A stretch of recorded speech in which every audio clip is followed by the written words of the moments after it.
Hi guys! Welcome dito sa The Sun Tarot. Ang reading nito ay for collective. For anyone who can resonate sa reading nito. This is a general reading and a collective reading. Your energy at this time.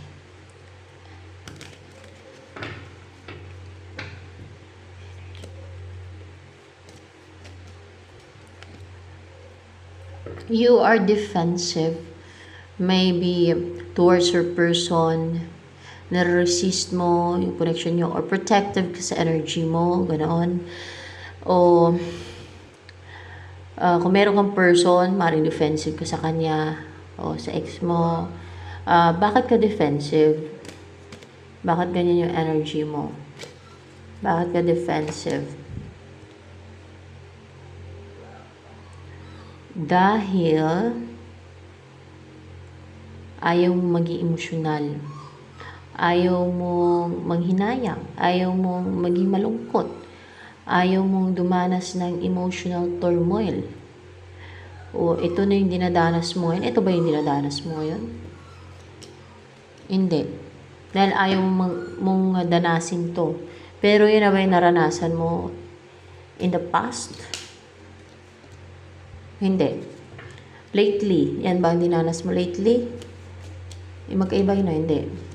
Ayaw mo kasing magkaganyan ka.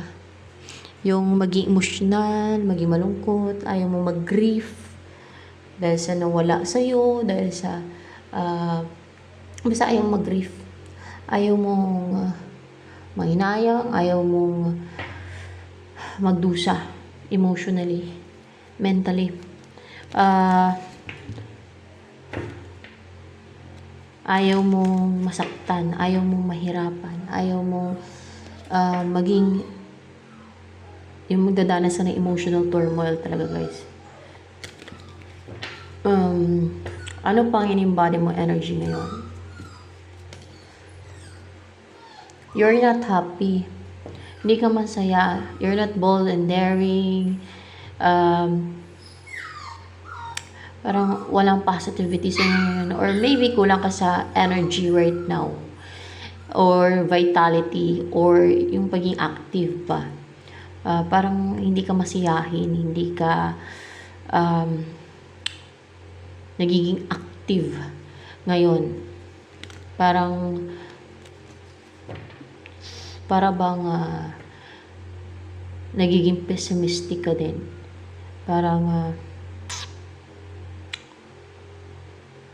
Parang wala kang goal ngayon kasi defensive ka.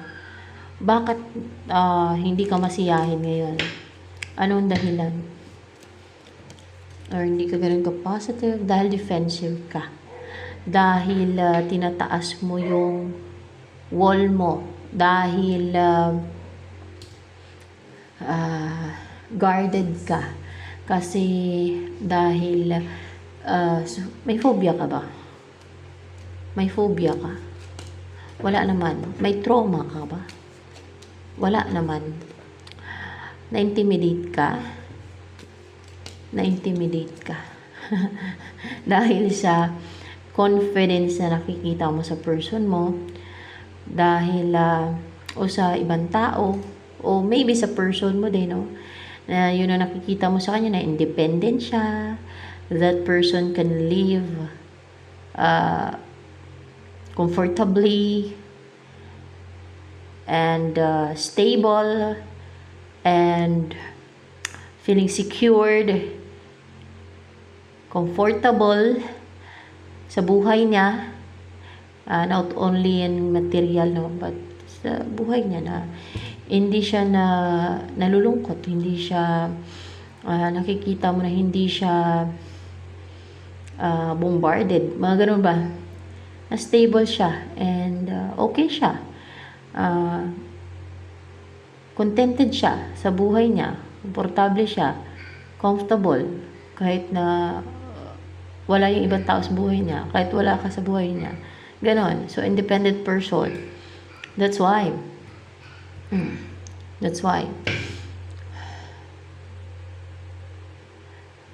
yun ang ba ang dahilan kung bakit malungkot ka? Kasi nakikita mo yung person mo na Hindi ka niya kailangan sa buhay niya.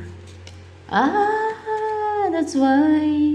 Kung kaya malungkot ka, kung kaya hindi ka masiyahin, kung kaya parang wala kang vitality, energy. Dahil nakikita mo na independent siya. Yun ang nakikita mo sa kanya na hindi ka niya kailangan. Parang gano'n na stable naman siya, komportable siya, okay siya. Namumuhay siya, buhay siya. Na-enjoy niya yung buhay. Oh, masaya siya, contented siya. Kahit wala ka. That's why. Ali ka na, nagkain mo siya. Dahil, ali. Yan, kaya pa mo siya matamang yan. Batang tibon-tog.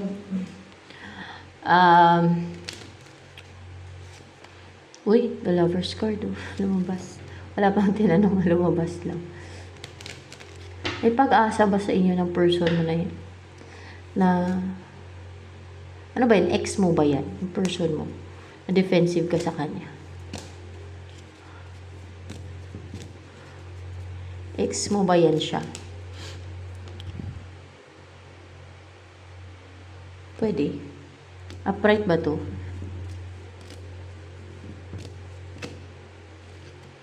Mukhang ex mo siya. Ex mo yan. That's why defensive ka sa kanya kasi ex mo. Ex mo na.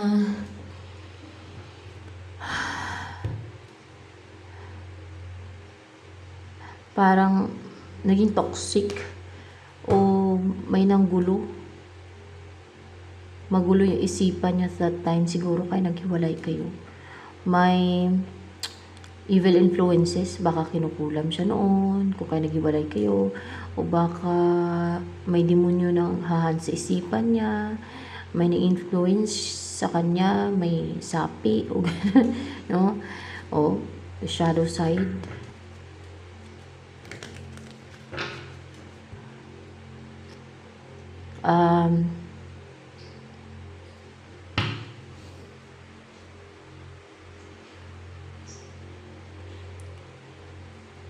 Ang tanong, may pag-asa bang magkabalikan kayo ng ex mo na yan? Na defensive ka sa kanya? May pag-asa naman. O, magantay-antay lang daw. It needs waiting. Magantay. Pero may pag-asa naman. Kailangan na magantay. Bakit ka defensive sa person mo na yan? Sa ex mo na yan? Mahal mo pa ba siya? Yung ex mo na yan? Kasi mahal mo nga siya.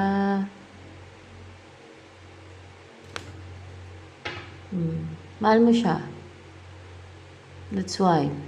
Pero parang konti lang naman yung pagmamahal. Ano yun? Mahal mo siya pero konti lang yung pagmamahal na naramdaman mo sa kanya. Hindi. Ano yun? As in, malalim yung love na naramdaman mo, pagmamahal mo sa kanya? Hindi naman malalim. Mahal na mahal mo siya, yun ang tawag doon. Hindi.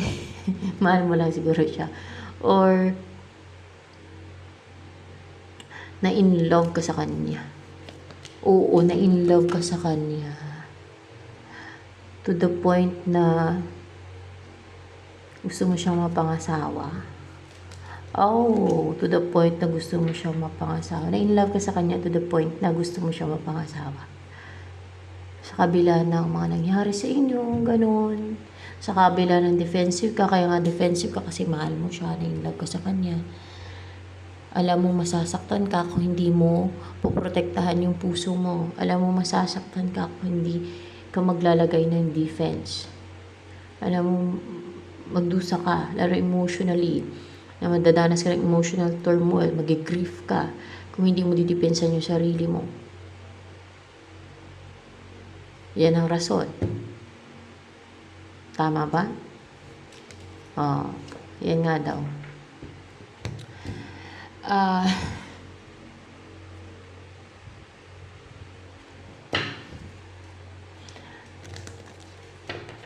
Ano bang meron sa person mo? Bakit na-in-love ka sa person mo? Ano meron sa person mo na yan na ikina-in-love mo sa kanya? Ay! Puro dragon. Puro dragon. Ano to? Confident? Fiery? Energetic? Fire eh. Passionate? Strong? Kita mo yung strength and fierce? Looking? O fierce lang, no? Energetic? Active? Kasi color ng apoy to eh. Aggressive, pwede din kasi apoy. And napaka-prank ka siguro ng tao na to. Yung person mo, prank ka. O direct magsalita. Sinasabi niya yung totoo. Kasi sumisimbolo ng truth to truth. Or nag-offer ng truth. O parang ginaganyan niya. Or sinasabi niya yung totoo. Kung ano yung sinasabi niya, totoo. Kung ano yung naramdaman niya yun, sasabihin niya. Kung ano yung iniisip niya yun, sasabihin niya. Kasi sumisimulo ng truth to. Para pang malaya siya na sabihin niya kung ano yung gusto niya sabihin. Ilabas sa bunganga niya. Hindi siya nag-hold back. Hindi siya yung peke. Hindi siya yung pinifilter niya yung sasabihin niya. Ganon. At napaka-courageous niya. Sabihin kung ano yung totoo. Kung ano yung totoo niya naramdaman. Kung ano yung opinion niya. Kung ano yung nasa isipan niya. Napaka-courageous niya. Napakatapang din. Parang dragon. Parang dragon, simbolo lang to. Ganon. So yan. Yun ang kina-inlove mo sa kanya.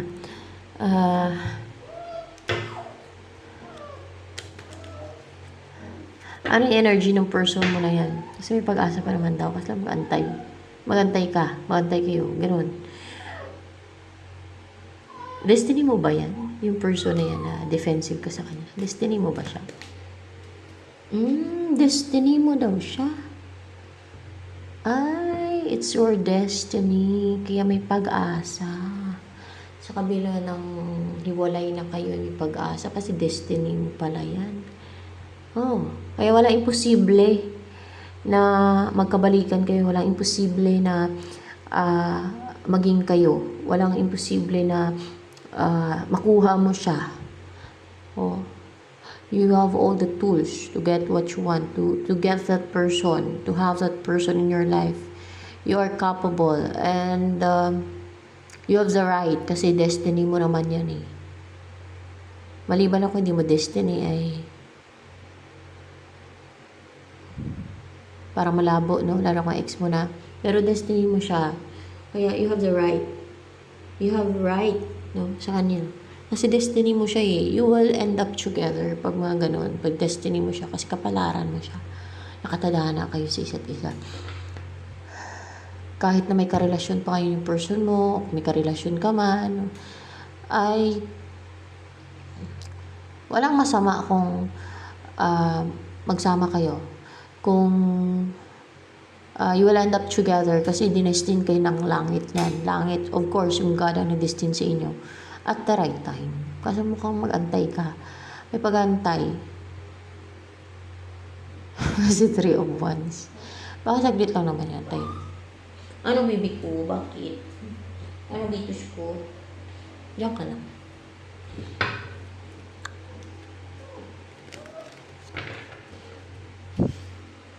Diyan ka lang. Huwag ka makulit. Siyempre, kung nakatadhana sa yan, you have right sa person na yan. Kasi you will end up together naman. God mismo ang nag-destin sa inyo. Diba? Sabi mo pang may karelasyon siya ngayon na iba. Eh, you're meant to be together.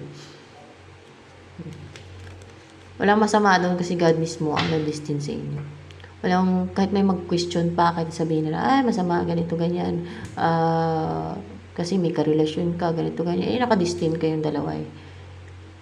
Walang pwedeng mag-question na, o ano sa inyo, alam niyo na yung mga ibang manipulative, no? Kasi ayaw nilang magkatuluyan yung mga mag-destiny.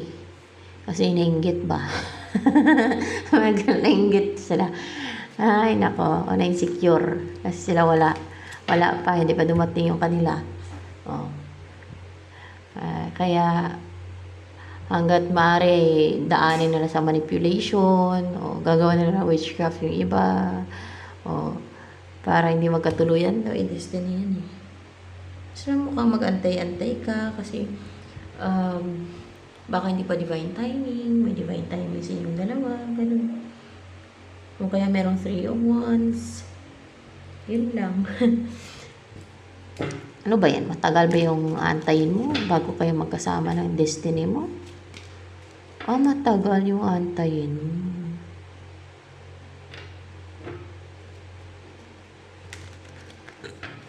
Yun lang. Kasi matagal ang antayin mo.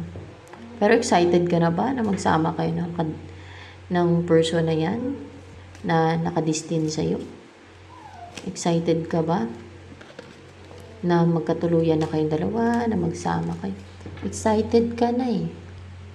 Baka may third party o may karelasyon yung person mo or may kakonect na iba o kaya defensive ka. Ganun yung kadalasan eh. O kaya ay hindi ka pinapansin o kaya ay baliwala ka na sa kanya, kung kaya naging defensive ka, gano'n. Yun ang reason kung bakit naging defensive yung tao, either doon na, saan man doon, sa mga nabanggit ko. Kung wala doon, may iba pa na reason ka, kung bakit ka naging defensive and naging guarded. Ayun, nasabi na dito kanina pati.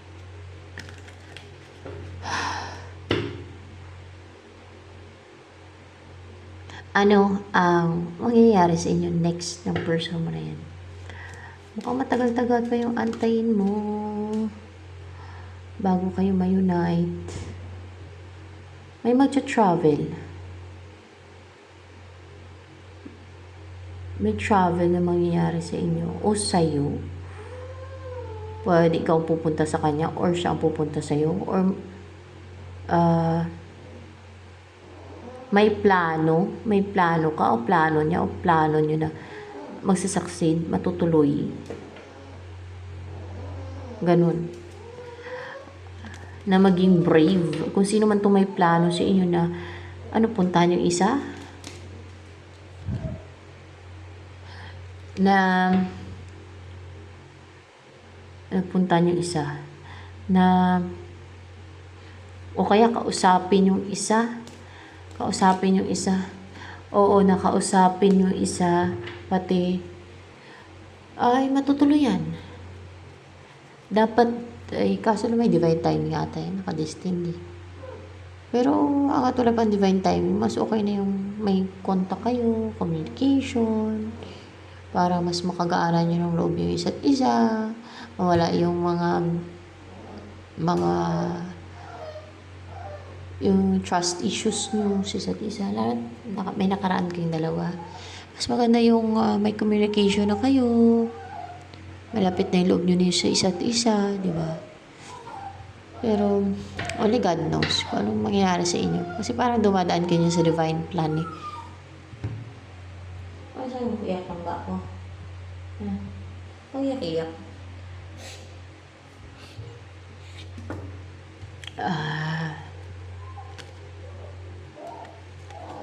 Baka may mga dapat pang mangyari muna bago kayo ma-unite.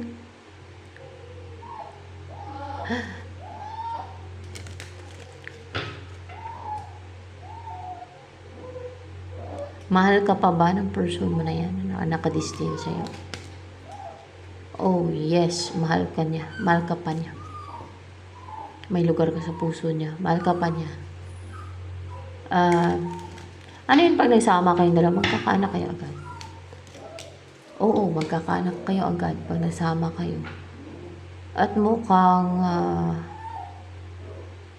yun ba ang dahilan kung bakit kayo ma-unite? Para magkaanak kayo?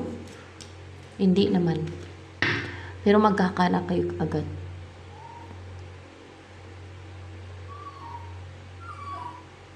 Parang makabuo agad kayo. Yun nga, makabuo kayo agad pag na-unite kayo. Pag nagkaroon ng union sa inyo. Magkaka-baby kayo. Ano lang ito? Little budget. O ba, ay, susuk niya. Ito na ginilas ko. Pasaway kang bata ka. Ah, makulit. Makulit.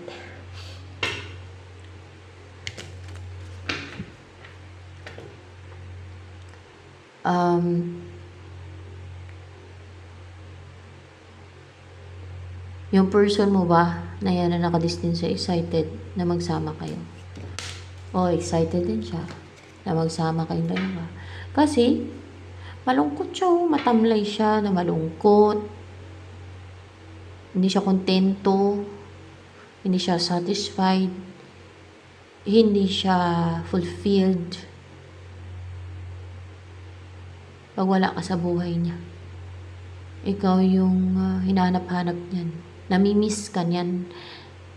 O, kung tingin mo sa kanya ay stable siya, okay siya, contented siya, happy siya, okay lang kahit wala ka sa buhay niya. Actually, ang totoo, lumalabas dito na hindi siya contented sa buhay niya ngayon without you. Ikaw yung inaantay nito sa buhay niya na may-unite kayo. Yun nga na may divine timing to. Pag mga ganito. Ikaw defensive ka. Baka kasama yan sa divine plan. Mga ganyan. Na ngayon ay dumadanas ka ng ganyan.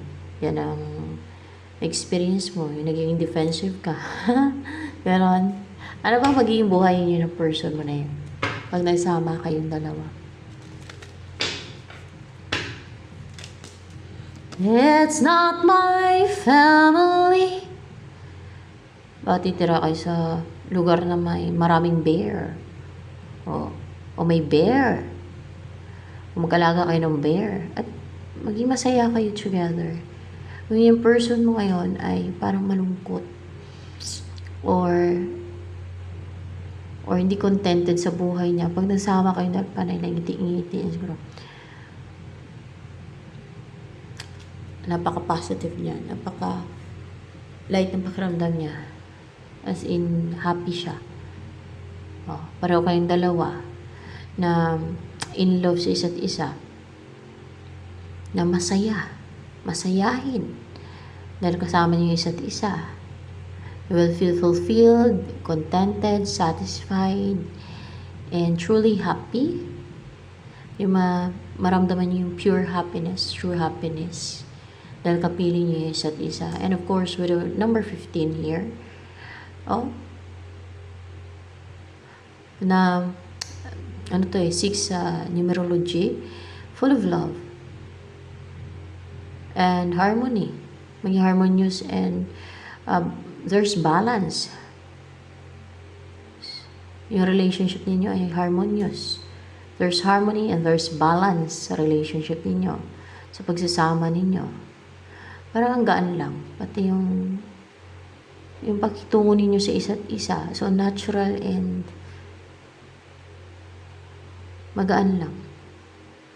Iba sa nararamdaman nyo ngayon. Dahil you're not yet in a union. Mga challenges lang yung pinagdaanan ninyo. Pero nakadistant kayo. You need, pareho kayong dapat na kung ano man yung nagawa ninyo sa isa't isa, nasaktan nyo yung isa't isa, you need to forgive and release the baggage, the resentment. Kung nasaktan ka man, kung nasaktan yung person mo, pareho kayong dapat mag-forgive sa isa't isa and release nyo yung resentment so that mawala na yung mga blockage, yung mga hadlang sa inyong dalawa. At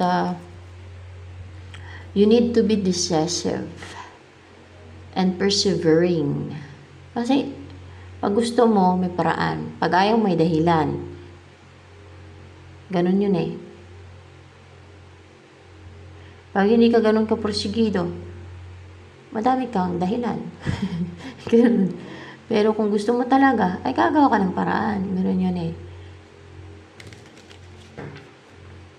Pero mukhang hindi pa divine timing.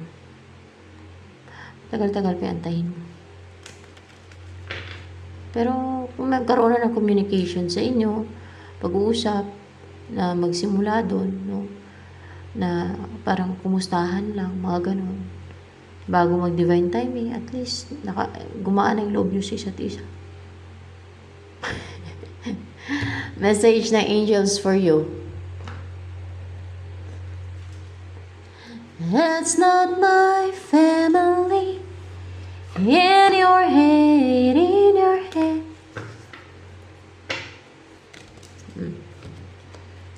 Debt paid off. The old weight and habit of debt is lifted from you and your life. Meron ka nang nabayaran o napagbayaran na utang mo. Hindi pera to, ha. Utang mo. May nagawa ka o may nasaktan ka, na may nasabihan ka na masakit, na para bang nagkaroon ka ng karma, bad karma, ganun. Mga ganun ba? Parang ganun yon. O, pero na-lift na yun sa'yo, natanggal na yun sa'yo. Yung mga yun. Bayad ka na daw sa utang mo na.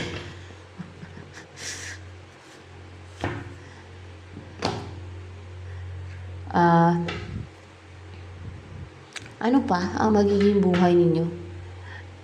Napaka positive and passionate, no? There's red and yellow, no, yung hair, and so fresh yung surroundings.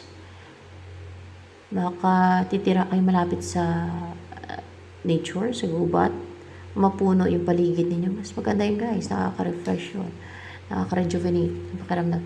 Ano pa ang magiging buhay ninyo ng person na yan nakadestined sa'yo pag nagsama kayong dalawa?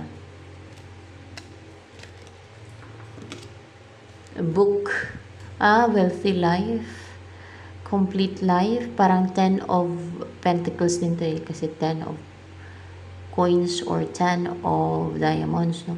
Ganon. Parang sa fairy tale lang, ganon, na parang walang kalungkutan, parang full of happiness. Prosperous pa yung buhay ninyo. Yung parang wala na kayong hanapin pa. Yung mga ganun ba? Diyan lahat. Na ikakaligaya ninyo at ikakasaya ninyo. Magkakaanak pati kayo niyan. Kakaanak na kayo agad yan.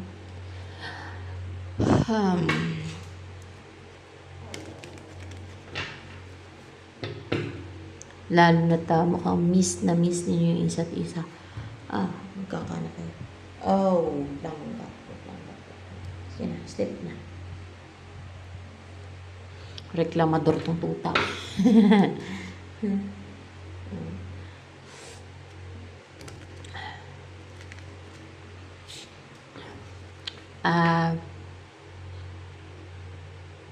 Para bang sa story, parang gano'n, yung parang sa libro na fairy tale, mga ganong fairy tale na, kasi Grimoire, o diba? Parang yung sa mga fairy tale na mga story, mga ganon. Basta full of happiness, na parang magkaroon ng happily ever after sa inyo. Mga book, 10 of diamonds. You will live a wealthy life, pati. Masaganang buhay ito, abundant, prosperous, kompleto. Ano ang gustong sabihin sa'yo ng person na yan na nakadestined sa'yo? Mahal ka niya. Mahal ka pa rin niya. Emotional pa rin siya pagdating sa'yo. Sensitive yung feelings niya sa'yo. Malambot pa rin yung puso niya sa'yo. Baka hindi mo lang siya nakakausap kasi defensive ka.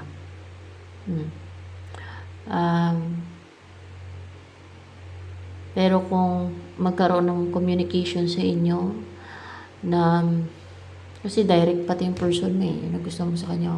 Kung ano nasa isip niya, kung ano emosyon niya, yun sabihin niya. Doon mo malalaman yun, lalo kung pasiktuhin mo yan, kung paaminin mo na mahal mo pa ba ako, gano'n, no? Lalo kung mukhang hindi to magsisinungaling, kasi yun ang nagustuhan mo sa kanya, parang direct to. Totoo magsalita. Truth. Para ba malaya siya na sabihin niyo yung totoo. Masakit man o manamit. Masakit man o um, masakit sa pandinig o masama sa pakiramdam, masakit sa pakiramdam, sabihin niya. Basta totoo. Ganyan to eh. Mga ganitong energy. Basta kung ano yung iniisip niya, nasa isipan niya, kung ano yung nararamdaman niya, kung ano yung opinion niya, yun ang sabihin niyan. So, sabihin niya sa'yo. Ano ba, hindi yan magdadalawang isip na sabihin sa'yo kung mahal ka niya? Magdadalawang isip din siya, guys. Na sabihin sa'yo kung mahal ka niya. Pero, sasabihin niya ba sa'yo yung totoo? Ng person mo na yan na mahal ka niya? Oo, sasabihin niya sa'yo yung totoo. Lalo kung paaminin mo. Kung pilitin mo. Baka tatahimik muna, no? Kasi, hindi yan magsisinungaling pag maganto. Oh. Yan nga nang gusto mo sa kanya eh. O na, dahil sa ganong ugali niya, na in love ko sa kanya eh. Isa yan sa ugali niya.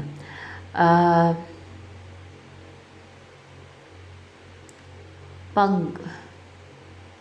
paaminin mo, o pagpilitin mo, parang sa umpisa madalawang isip siya, hindi kanya sasagutin, no? Lalo na kung sa tawag o message. Pero kung kulitin mo yan, lalo na kung feeling safe siya and secured sa'yo, aaminin niya yan sa'yo. Kung alam niyang seryoso ka pati, at yung feeling secure siya and safe, and alam niyang magkukumit ka na hindi ka loko-loko, aminin niya yan sa'yo. Kasi yung mga ganito dito sinungaling. Totoo yan. Ng mga tao yung mga ganyan. Or direct nga magsalita eh. Prank ka. Kung ano yung nasa isip niya, yung nararamdaman niya, kung ano yung opinion niya, yung sasabihin niya. Yun ang kinainlaban pati sa kanya. Sabihin niya yun sa'yo. Ikaw, sasabihin mo sa kanya na mahal mo siya? Sabihin mo sa kanya na mahal mo siya. I think you need to heal kasi defensive ka, guarded ka. You need to build your courage to develop your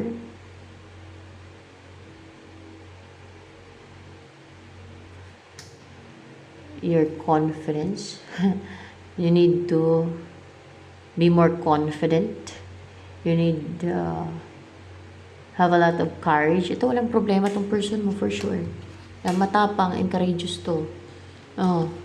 Pagdating sa yung magsalita ng totoo, kung ano naramdaman niya, kung ano iniisip niya, walang problema yan. Person mo.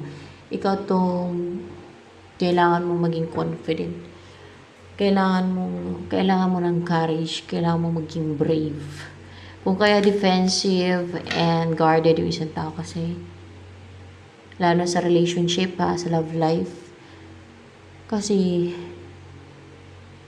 may fear, may takot na masaktan, ma-hurt, na emotionally, na maging emotional, na mag-grief, yan, that's why, di ba? Yun ang reason mo kung bakit ka defensive, ayaw mong dadanas ng emotional turmoil, ayaw mong mag-grief, ayaw mong maging malungkot, ayaw mong magdusa ka emotionally, ayaw mong suffer ka emotionally, mentally, di ba?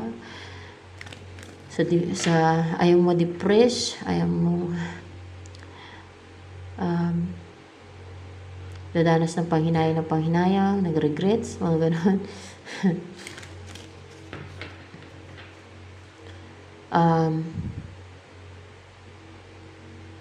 Anong gusto pang sabihin sa'yo ng person mo na yan na nakatestin sa'yo? It's not my family. And dalawa to yung tumalsik Queen of Pentacles and Queen of Wands. Gusto niyo mapangasawa ka? Attracted siya sa'yo? Passionate siya sa'yo? Ikaw yung goal niya.